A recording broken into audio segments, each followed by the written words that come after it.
My name is Muammar Gaddafi. I was born in 1942 in a humble Bedouin tent near Sirte, in a Libya colonized by the Italians. My childhood was marked by the simplicity of the desert, with stars as the only light at night and the warm wind as the only melody. I grew up with a burning thirst for justice, fueled by the stories of the elders about resistance against occupation. Freedom is a natural right of every man.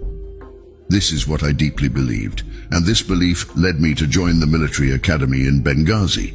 I was young, idealistic, and thirsty for change. In 1969, with a few fellow officers, we overthrew King Idris III. I was then 27 and became the leader of Libya. My reign was marked by an unceasing quest for independence and sovereignty for Libya. I nationalized the oil industry, ensuring the prosperity of my people. I also launched major projects like the Great Man-Made River to bring fresh water to all regions of Libya. One who has no ambition has nothing. I always believed that ambition was the key to progress, and I wanted Libya to be a beacon for Africa and the Arab world. But my reign was not without controversy. I was criticized, ostracized, and even attacked, but I always believed in my vision for Libya. I wrote the Green Book, where I outlined my philosophy on direct democracy and socialism.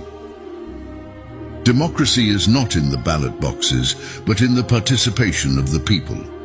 I always believed that power should belong to the people. But the winds of history sometimes blow with violence. In 2011, uprisings broke out in Libya. Foreign forces intervened, and I was hunted down. On October 20th, 2011, near Sirte, my life came to a brutal end. It is with a heavy heart that I look back and realize that some of those who betrayed me did not understand the gravity of their actions. My own people, driven by external forces, did not understand that their betrayal would be a condemnation for themselves to the irreversible. The West manipulated minds, sowing discord and division among my own. Betrayal can never be a viable option. It may seem lucrative in the short term, but it incurs a moral debt that can never be repaid. The price of betrayal is heavy, and it can haunt those guilty of it for the rest of their lives. I sound the alarm to my African brothers and sisters. Do not fall into the trap of betrayal for some fleeting gains. The West only thinks of itself, its own interests. If you betray your own people, if you turn your back on your African brothers and sisters for the sake of the West, you will condemn yourself to remain prisoners of your actions. Unity is the only path to freedom. When we turn against each other, we strengthen the chains of our own oppression. History shows us that division only leads to weakness and vulnerability. True freedom can only be achieved when we stand together as a people, as united Africans. The temporary sacrifices we make for the common good will ultimately free us from the shackles of foreign oppression. Let's not let the divisions sown by others blind us. Today I look from beyond, hoping that my words will serve as a constant reminder.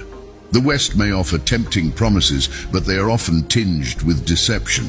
True strength lies in our unity, in our solidarity as the African people. Do not betray your brothers and sisters. Do not betray Africa. In life, there are times when one must choose between living one's own life fully, entirely, completely, or dragging the dishonorable, hollow, and false existence that the world, in its hypocrisy, imposes on us. I chose to live by my convictions, and I hope my story will inspire others to do the same. Life is fleeting, but ideas are eternal. I hope my legacy will continue to inspire future generations to fight for justice, freedom, and dignity.